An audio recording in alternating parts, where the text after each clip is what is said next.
Louie Simmons pretty much believed that there were four cornerstones to training. Hey, everybody, it's Jason Blaha here. I thought I would chat with you guys and gals a little bit about this today. And again, this is a topic to which there's much controversy. A lot of people will disagree, but I will also point out that Louie Simmons coached 100 world record holders, pretty much was the godfather of powerlifting, had the strongest gym in the world, and then his methodologies branched out into dozens of other sports, NFL, MMA, champions in all these endeavors. Even special forces teams eventually started using a lot of his training protocols.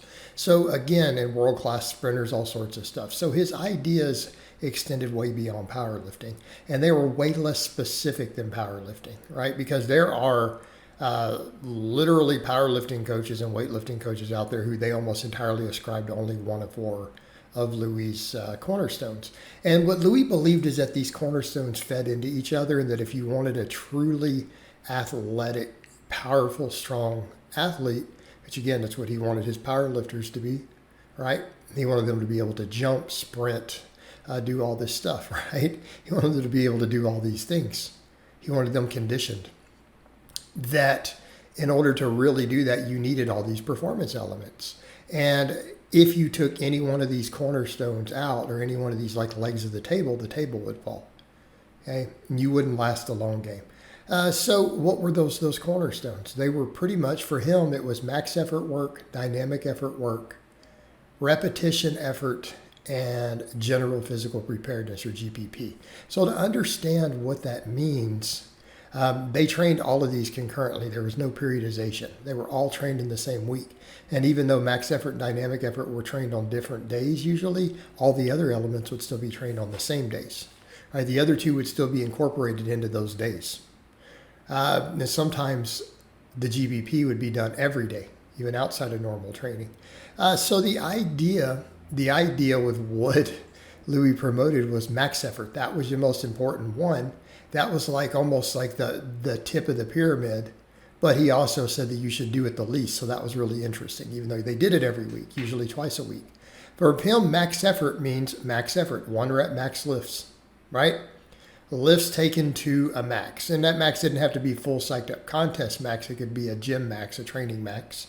And he broke all of that down as far as the differences. But you come in and you hit a heavy single rep. Right, so for Louie, max effort was not let's hit a double, let's hit a triple, like these get argued. No, it was we do a 1 rep max. But here's the kicker. Here's the kicker. You ready?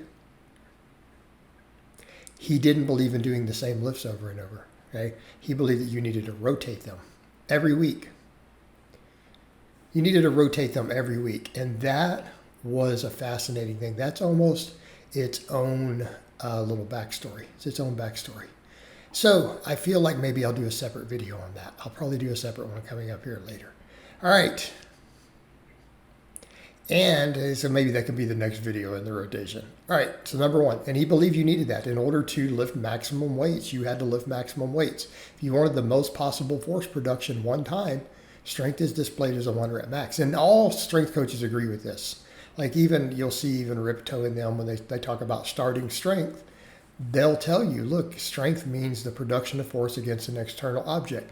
And the force demands are highest for a 1 rep max, right? If you can lift it 2 or 3 times, you're not producing as much force at one time as you are on the 1 rep max, okay?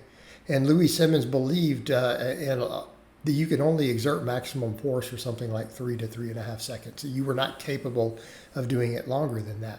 So then we come over to dynamic effort. So Louie was big on speed work. Okay, and speed work meant explosive training with submaximal weight, usually, but not exclusively, against accommodating resistance. So bands or chains. Why? It changes the deceleration curve. All right.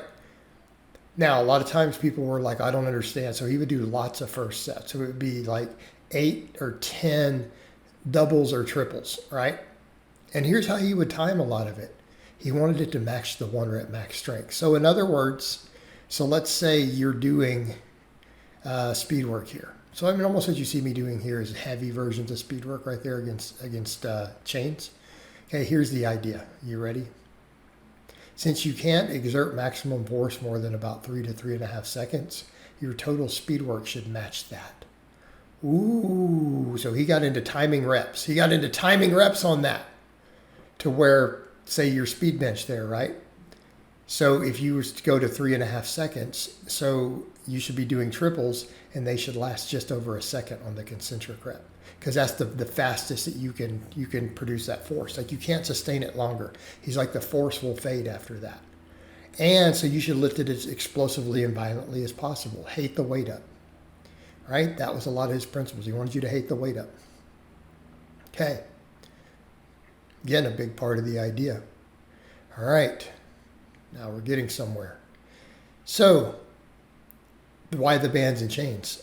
Because you have to lift more explosively. If you get against heavy bands and you don't go fast, you'll get jerked back down. You'll miss lifts, even with speed work. Right? Same with chains, though, to a lesser degree, but chains are more forgiving. They also beat you up less.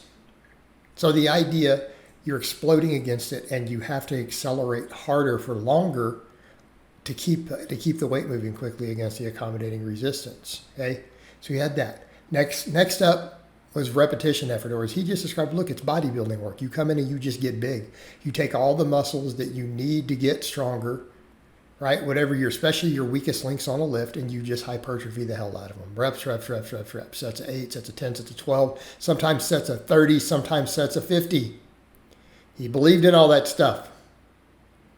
Okay? He's like, he knew that. Look, if your triceps are limiting your bench press, get your triceps bigger, train them like a bodybuilder, get them bigger, and your bench press will go up. Very simple. Your hamstrings are limiting your deadlift, build your hamstrings. Done. So everything else was just get big, get stacked, especially your weak links, hypertrophy them, reps. Challenging sets, hard sets, sets to failure, close to failure, all that stuff. Then on top of that, he believed in conditioning, general physical preparedness, weighted walks, sled drags, loaded carries, right? Walking with a vest, walking with a SSB on your shoulders, right?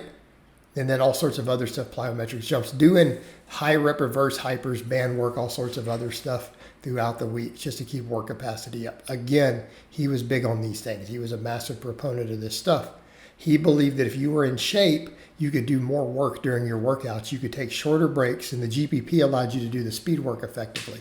The speed work gave you practice for the 1-rep maxes because of more first reps, and then the higher force production sustained, practicing it over and over in a way that you could recover from multiple sets.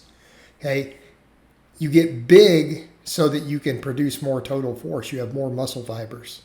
And then the conditioning allowed you to do all of it with better work density to recover more between workouts and to be able to do longer workouts without getting gassed. And it all feeds together. This was his ideas. All right, guys, but that's really all I have to say on that today. I hope it's been informative, and I'll talk to you guys and gals next time.